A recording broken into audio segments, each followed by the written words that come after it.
오늘 보니까 제가 또 처음 뵙는 그런 분들도 오늘 계십니다. 여행 중에 오셨거나 아니면은 출장 중에 오신 그런 분들이 아닌가 그렇게 생각이 듭니다.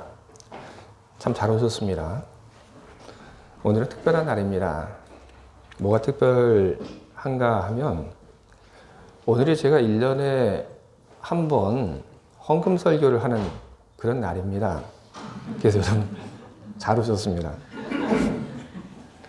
제가 1년에 한 번씩 제가 헌금 설교 하겠다고 했는데 지난해에는 제가 때를 놓쳐서 못했습니다. 그래서 올해는 좀 일찍 헌금 설교 좀 해야겠다. 언제 할까 하다가 바로 그날이 오늘이 됐습니다. 어느 교회에서나 이 헌금 설교를 듣는 것을 좋아하지는 않습니다. 그리고 목사들도 이 헌금 설교를 하는 것을 여러분 그렇게 좋아하지 않습니다. 저도 그렇습니다. 헌금 설교 하는 거 그렇게 저도 좋아하지 않습니다. 무척 힘이 들고 그리고 어렵습니다. 하지만 목사로서 이 헌금에 대해서 여러분들에게 소개하고 가르쳐야 한다는 그런 생각에서 오늘 여러분들 앞에서 헌금 설교를 하게 됩니다. 오늘 헌금 설교를 들으신 여러분 부정적으로 그리고 비판적으로 이 헌금 설교를 듣지 않기를 바라고 여러분들 모두가 긍정적으로 오늘의 말씀을 받아주시기를 여러분들에게 간곡히 부탁을 드립니다.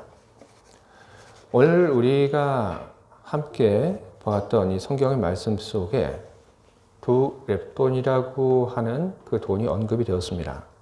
얼마 안 되는 돈이죠. 우리는 이 두 렙돈이 얼마 안 되는 돈이다라고 하는 것을 우리는 다 알고 있습니다. 그런데 구체적으로 이 두 렙돈이라고 하는 것이 그러면 요즘으로 하면 얼마 정도 될까요? 이 렙돈의 가치를 아는 그 기준이 되는 것은 다른 것이 아니라 1데나리온입니다. 1데나리온 여러분들 얼마인지 다들 아시죠?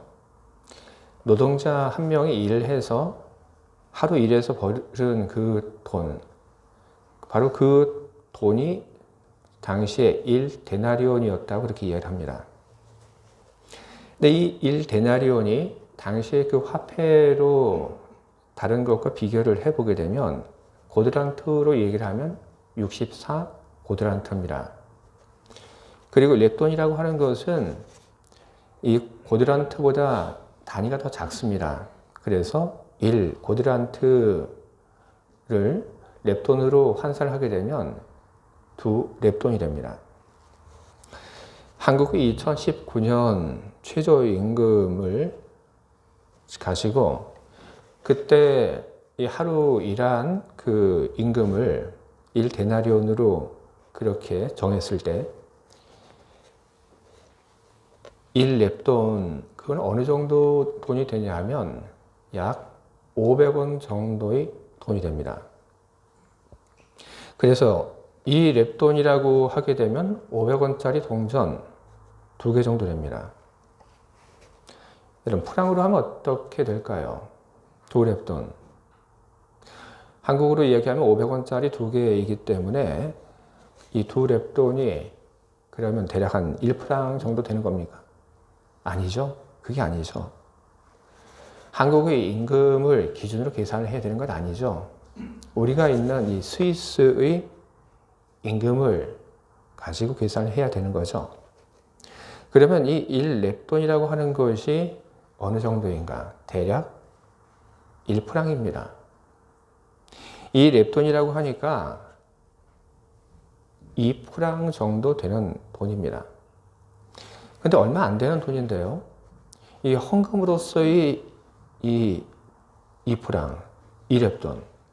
이 돈의 파급력은 엄청납니다. 지금까지도 우리들이 이 두 렙돈에 대해서 이야기를 하고 있기 때문에 우리는 이 두 렙돈의 그 파급력이 얼마나 대단한 것인지 우리는 지금도 실감을 하고 있습니다. 근데 예수님께서 이 두 렙돈을 헌금한 그 여인을 칭찬하셨습니다.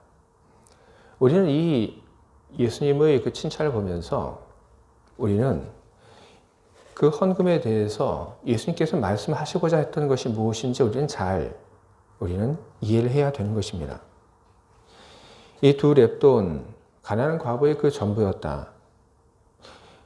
우리는 이 이야기를 보면서 우리는 간혹 잘못된 그런 이해를 하게 됩니다. 몇 프로 헌금하는 것이 더 중요하다, 얼마보다. 근데 여러분, 그런 것 아닙니다. 여러분, 100만 원 가진 사람이 100만 원 헌금하는 거하고 100억 가진 사람이 100억 헌금하는 거하고 여러분 똑같습니까? 아니죠. 퍼센트로 따지게 되면 100만 원 헌금하는 거나 100억 헌금하는 거나 다 똑같습니다. 하지만 100만 원 헌금했을 때 느끼는 그런 힘든 정도와 100억을 헌금했을 때 느끼는 그런 정도는 여러분 결코 같지 않습니다. 두 렙돈의 이야기는 내가 가지고 있는 그 돈의 몇 프로를 헌금하는가 거기에 맞춰져 있지 않습니다. 그러면 뭔가요? 예수님께서 이 두 렙돈을 헌금한 이 가난한 과부를 칭찬하신 그 이유, 그 여인에 대해서 주목하라고 그렇게 이야기를 하신 그 이유는 뭔가요? 그것을 알아보기 위해서 우리는 성경의 말씀 속으로 더 깊게 우리는 들어가 보아야 하는 것입니다. 두 렙돈을 가지고 예수님께서 말씀하시고자 했던 그 의도가 무엇인지 그 의도를 우리가 알기 위해서는 이 두 렙돈을 헌금했던 이 가난한 과부의 이야기만 봐서는 안 됩니다. 그 앞의 이야기도 봐야 하고 그리고 그 뒤 이야기도 우리는 봐야 합니다. 두 렙돈을 헌금했던 가난한 과부의 헌금 이야기 그 앞에는 어떤 이야기가 나오냐 하면 서기관에 대한 이야기가 나옵니다. 그리고 서기관의 이야기가 나오고 그리고 나서 가난한 과부의 헌금 이야기가 나오고 그리고 그 다음에 또 어떤 이야기가 나오냐 하면 멀쩡한 성전이 무너질 것이라고 하는 그런 예수님의 예언 이야기가 나옵니다. 이 세 가지 이야기는 상관이 없는 개별적인 이야기가 아닙니다. 이 세 가지 이야기는 하나의 묶음입니다. 하나의 목적을 위하여 하나의 메시지를 전달하기 위해서 연결되어 있는 하나의 묶음입니다. 그런데 우리는 이 세 이야기를 우리는 같이 보지 않고 우리는 따로따로 우리는 보고 있죠. 그렇기 때문에 우리는 예수님께서 이야기를 하고자 하시는 그 메시지에 우리는 다가가지 못한 것입니다. 먼저 서기관의 이야기를 보게 되면 예수님께서 서기관에 대해서 뭐라고 얘기를 하십니까? 서기관의 신앙생활에 대한 여러 가지 언급을 하셨는데 그 중에는 이런 이야기도 있습니다. 과부의 것을 빼앗았다. 서기관들이 과부의 것을 빼앗았다고 이야기를 합니다. 이 이야기를 우리들이 접하면서 우리들이 생각나는 것이 하나 있습니다. 뭐냐면 구약 성경에 있는 나단 선지자가 다윗에게 비유로 말한 바로 그것입니다.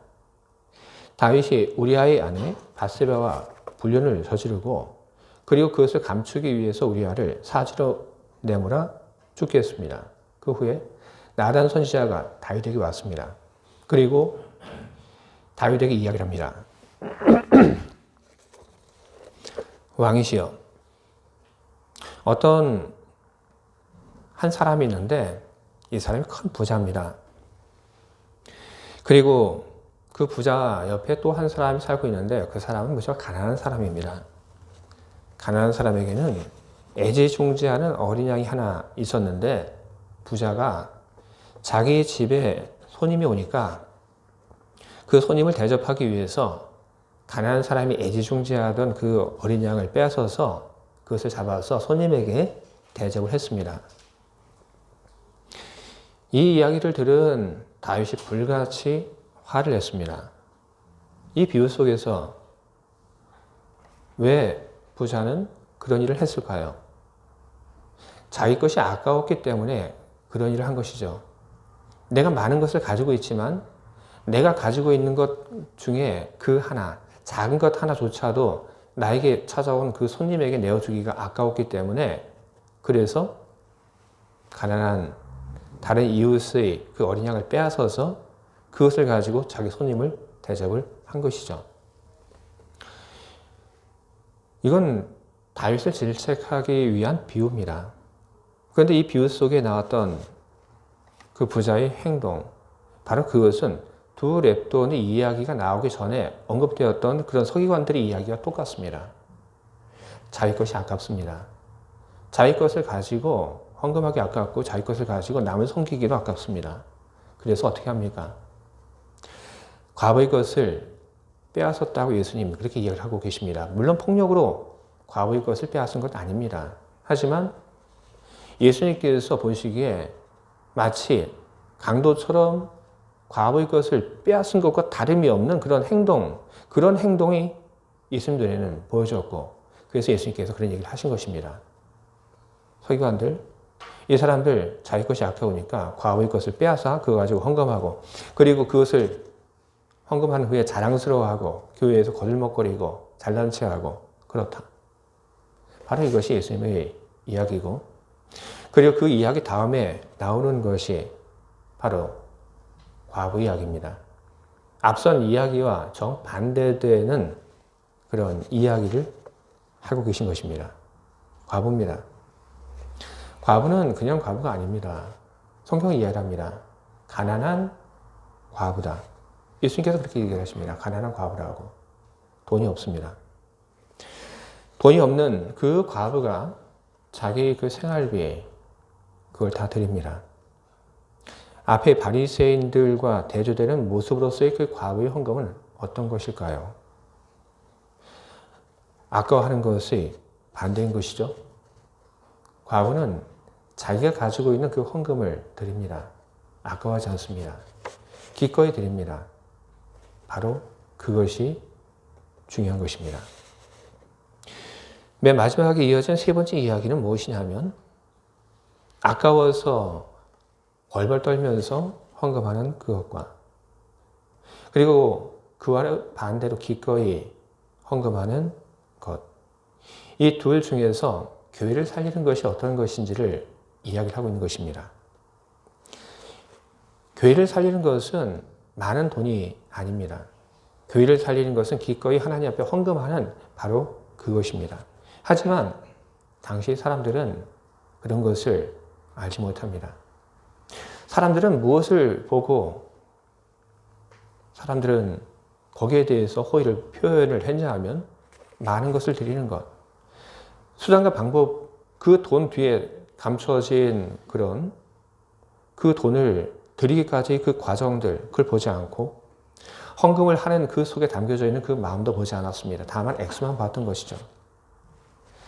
예수님께서는 바로 그런 세태 때문에 문제라고 보았고, 그리고 그런 세태가 결국에 가서는 성전을 흔들고 성전의 멸망으로 이어질 것이라고 그렇게 예수님께서는 이야기를 하고 계신 것입니다. 주의 사랑하는 교회 여러분 헌금 잘 하시기 바랍니다. 우리는 헌금이라고 하는 것에 대해서 우리는 많은 부담을 느끼곤 합니다. 우리는 돈이 없는 그런 나의 계좌를 보고 그리고 나의 지갑을 봅니다. 돈이 없다. 그러나 오늘 우리들이 봐야 할 것은 무엇이냐 하면 오늘 헌금한 그 여인입니다. 그 여인은 가난한 과부였습니다. 그 여인은 과부였고 그 여인은 돈이 없었습니다. 돈이 없으면 자기 자신을 종으로 팔아서 헌금하라고 성경은 이야기를 하고 있지 않습니다.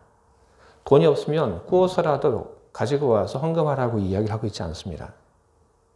작은 것이라도 그 헌금을 제대로 드리라는 그 태도와 그리고 그 마음을 오늘 우리들에게 예수님께서는 알려주고 계신 것입니다. 우리는 오늘 성경의 그 말씀 속에서 자기가 가지고 있던 그 두 랩돈을 전부 다 헌금한 그 가난한 과부의 내일을 우리는 걱정을 합니다. 그 여인은 걱정하지 않았습니다. 그 여인은 자신이 가지고 있는 그 두 랩돈을 다 헌금하면서도 내가 내일 뭘 먹고 어떻게 살아야 할까 걱정하지 않고 그 여인은 드렸습니다. 하지만 우리는 걱정을 하죠. 거기에 오히려는 뭡니까? 내일 그 여인이 이 일에서 돈을 벌 수 있는 그런 가능성, 생활비를 얻을 수 있는 가능성들 우리는 다 배제했습니다. 왜 우리는 그렇게 그 여인이 내일 일해서 생활을 벌 수 있는 그런 가능성들을 왜 우리는 다 배제하고 있는 것입니까? 결국 그 답은 우리 마음이 문제라고 하는 것입니다. 아까워서 헌금을 안 해야 되는 그런 이유를 우리들 스스로 만들고 있는 것입니다. 그렇기 때문에 그 여인에게 우리는 어떤 이유를 만들고 그리고 그 이유를 만들므로써 우리 역시 헌금하지 않는 그런 당위성을 우리는 가지려고 하는 것입니다. 여러분 작은 것이라도 여러분 기쁘고 그리고 여러분 정성스럽게 들으시기 바랍니다. 성경의 말씀을 보게 되면 하나님께 드리는 그런 열매를 처음 것을 드리라 그렇게 이야기를 하고 있습니다. 여러분 처음 것을 드리라고 하는 것은 뭡니까? 과수농사를 짓고 그리고 그것을 수확을 하다 보면 못 쓰는 것이 나옵니다. 그리고 보관하다 보면 상하는 것이 나옵니다. 어떻습니까 여러분? 그거 쉽게 버릴 수 있을까요? 못 버립니다. 조금 흠이 있지만 못 버립니다. 땄지만 그 열매가 그렇게 이쁘지도 않고 그렇게 크지도 않은 것. 그렇다고 해서 그걸 버립니까? 아까워서 못 버립니다. 그럼 어떻게 해야 됩니까? 어떤 사람들은 그것을 하나님께 드릴 생각을 합니다. 그 누구에게도 주지 못하는 것. 그러나 버리기는 아까운 것. 그러니까 하나님께 갖다 바치자. 아니요. 성경은 그것 아니라고 얘기를 하고 있습니다.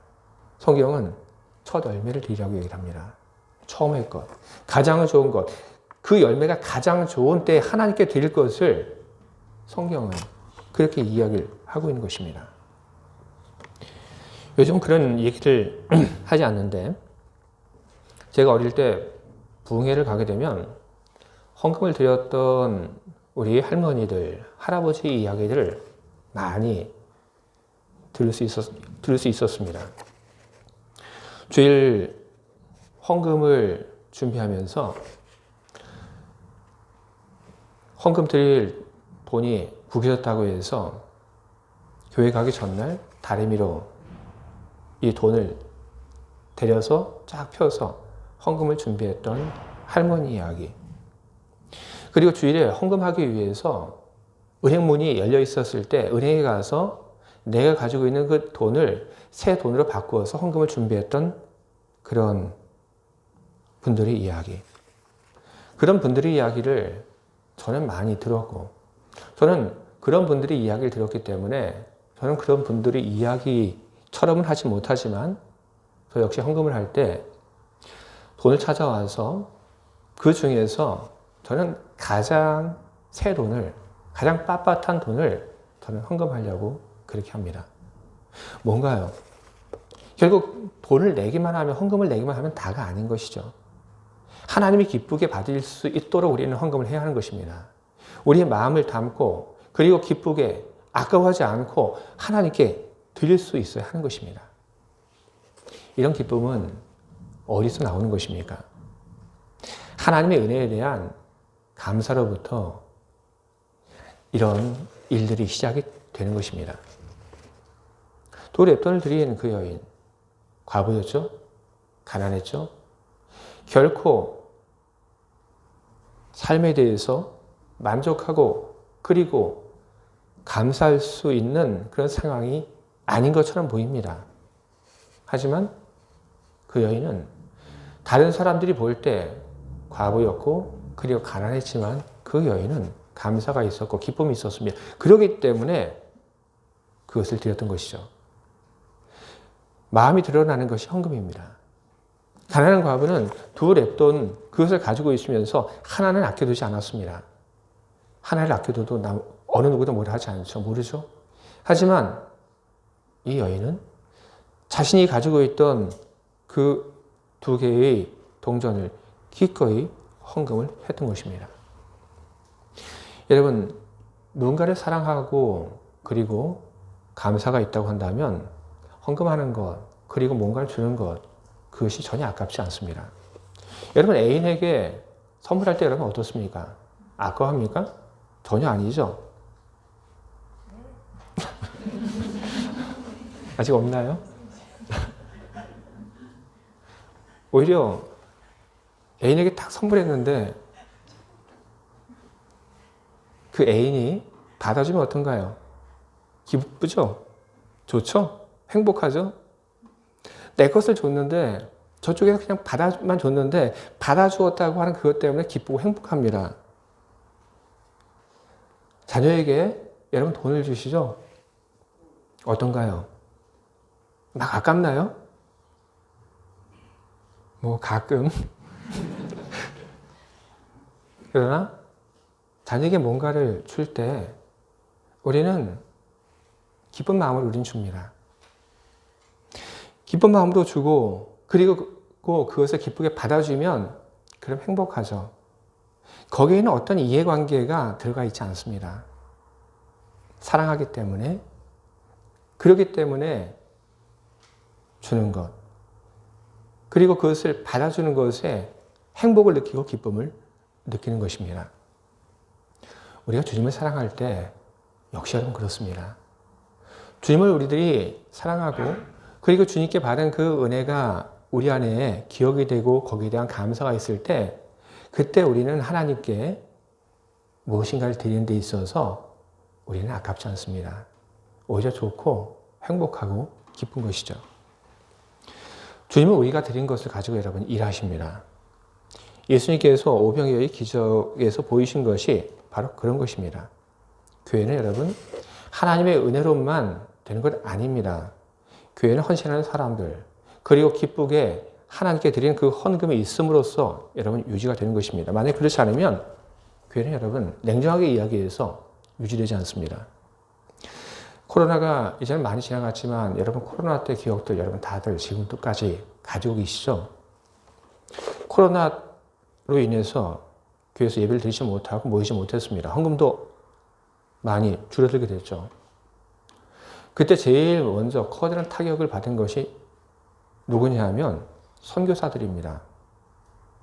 선교사들이 한국의 그 교회로부터 지원을 받았던 그런 선교 헌금들을 받지 못하게 됐습니다. 그래서 복음을 위해서 선교를 하던 그런 분들 중에 꽤 많은 분들이 그만 철수하는 그런 일들이 있었습니다. 또 코로나 때 없어진 교회들도 여러분 꽤 많이 있습니다. 어려워서 헌금이 줄어서 그리고 교회가 문을 닫을 그런 상황으로 몰려들었을 때 그때 어떤 사람들은 이런 이야기를 합니다. 주님이 하실 겁니다. 주님이 그 교회를 지켜주실 겁니다. 아니요, 여러분. 하나님께서는 바로 그 사람을 거기로 보내셨습니다. 왜요? 그 교회를 지키라고, 그 교회를 섬기라고, 그 교회에 헌금하고, 그러므로 그 교회를 살리라고 하나님께서 그 사람을 보내신 거죠. 그런데 그 사람은 그렇게 이해를 합니다. 하나님이 나를 거기에 보내셨다고 하는 것을 잊어버리고 하나님이 하실 겁니다. 그렇게 해서 코로나 때 없어진 교회들이 여러분 한둘이 아닙니다. 그건 한국만의 이야기가 아닙니다. 유럽도 역시 여러분 마찬가지예요. 그 코로나 때 갑자기 없어진 교회들 많습니다. 지금도 여러분 그렇습니다.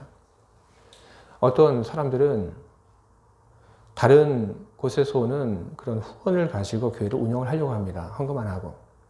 하지만 하나님은 그 교회를 다른 교회의 선교 후원을 가지고 언제까지나 그 교회가 지탱되도록 하실 그런 계획을 갖고 계시지 않습니다. 그 교회는 사람들을 통해서 그 교회를 세우고 그리고 일하려고 하시는 것이 바로 하나님의 의도인 것입니다. 여러분의 헌신 그리고 헌금이 교회를 지탱합니다. 그리고 하나님은 우리가 드린 그 헌금을 가지고 일하십니다. 헌금은 마치 우리의 마중물과도 똑같습니다. 여러분 마중물이라고 하는 것은 그 옛날 우물 펌프에 이렇게 부었던 그런 물입니다. 옛날에 수도가 없었을 때 지하수를 끌어올리기 위해서 그 펌프를 설치했는데 그때 수동 펌프는 손으로 이렇게 그 펌프질을 해야 물이 올라왔습니다. 그런데 이 펌프 안에 물이 시간이 지나면 없어지고 말라버립니다. 이 펌프 안에 물이 말라버린 그 다음에는 아무리 펌프질을 해도 물이 올라오지 않습니다. 그런데 그 수정 펌프에 대략 반바가지 정도의 물을 붓고 그리고 펌프질을 하게 되면 그러면 물들이 콜콜콜 하고 쏟아져 나옵니다. 그 물을 가리켜서 마중물이라고 그렇게 부릅니다. 여러분들이 드린 그 헌금, 바로 그것이 마중물인 것입니다. 여러분, 하나님 앞에 여러분 인색하지 마시기 바랍니다. 자녀가 부모에게 인색하게 굴 때 어떤 마음이 들까요? 자녀를 위해서 희생하고 자녀를 위해서 그 무엇도 아까워하지 않았는데 자녀가 부모에 대해서 인색하게 굴 때 그때 부모의 마음은 아프고 그리고 서운합니다. 하나님 역시 똑같습니다. 여러분, 하나님에 대해서 인색하지 마시기 바랍니다. 하나님에 대해서 인색하지 않은 사람은 하나님의 사랑을 받고 그리고 복을 받습니다. 헌금하는 사람이 복이 있다. 그것은 하나님의 약속입니다. 물질의 복이 있고 그리고 자녀들이 받는 그런 복이 있습니다. 하나님께 잘 드리는 사람, 복을 받아 그래서 드릴 것이 모자라지 않을 것입니다. 그리고 헌금을 통해서 얻는 그런 복들이 많지만 그중에 으뜸이 되는 복은 무엇인가? 욥기서 22장 24절에 이런 말씀이 기록되어 있습니다. 내 보화를 티끌로 여기고 오빌의 금을 계곡의 돌로 여기라. 그리하면 전능자가 내 보화가 되시며 내게 고귀한 은이 되시리니. 아멘. 이 비슷한 말씀을 예수님께서 누가복음 16장 9절에서 하십니다. 내가 너에게 말하노니 불의한 재물로 친구를 사귀라. 그리하면 그 재물이 없어질 때에 그들이 너희를 영주할 처소로 영접하리라. 불의한 재물이라고 하는 것은 뭔가요? 올바르게 사용되지 못했던 그런 돈을 이야기를 하고 있는 것입니다.